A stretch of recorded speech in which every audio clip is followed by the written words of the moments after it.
Статистика стосн у мужчин. У какого количества мужчин бывает стосн? Стосн – синдром тревожного ожидания сексуальной неудачи. Если мы будем говорить про статистику, то в России нет таких четких каких-то данных, на которых можно опереться и которыми можно апеллировать. Если мы говорим про Америку, но в Америке не синдром стосн, а он там немножко по-другому называется. Он называется Fear of Sexual Failure.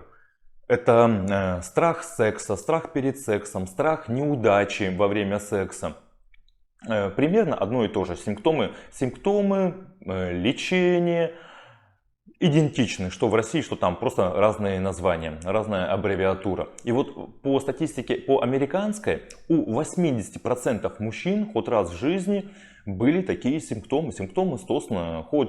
То есть из 10 мужчин 8 мужчин сталкивались с тем, что во время, либо перед половым актом эрекции либо не было вообще, либо она была очень-очень слабая, неспособная для фрикции. Фрикции с такой эрекцией не могут состояться.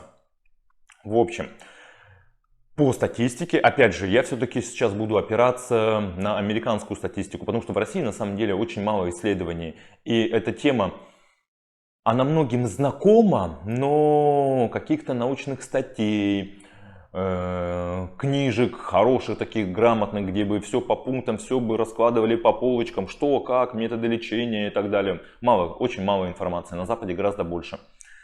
И вот теперь подытожимся. Среди 10 мужчин 8 человек сталкивались в своей жизни с симптомом стосна. И как мы знаем, это не физиологическая причина, это психологическая причина. И возраст тут не имеет значения. Возраст от 16 до 50 лет, когда люди ведут половую жизнь, смотря в каком возрасте они начали, продолжают и так далее. Но самое главное, вы только это себе представьте, то что из 10 мужчин 8 человек с этим сталкивались.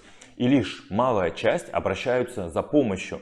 Пытаются вылечить сами этот синдром, ищут информацию в интернете, в ютубе, да где угодно.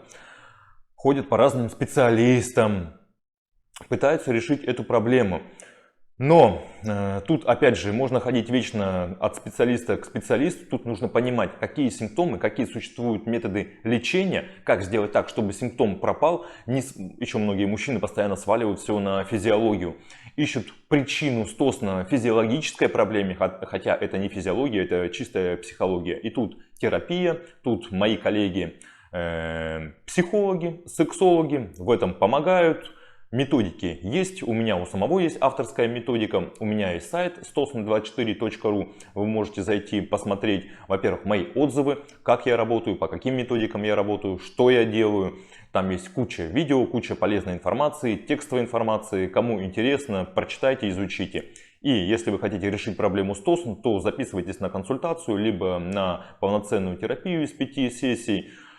Будем работать, избавляться от этой проблемы. И не забываем, что в России из 10 мужчин, ну я сейчас сравниваю, все-таки я накладываю американскую статистику на российскую. И по моей статистике, и как я думаю, так оно и есть. Среди 10 мужчин 8 человек хоть раз в жизни сталкивались с симптомами стосна.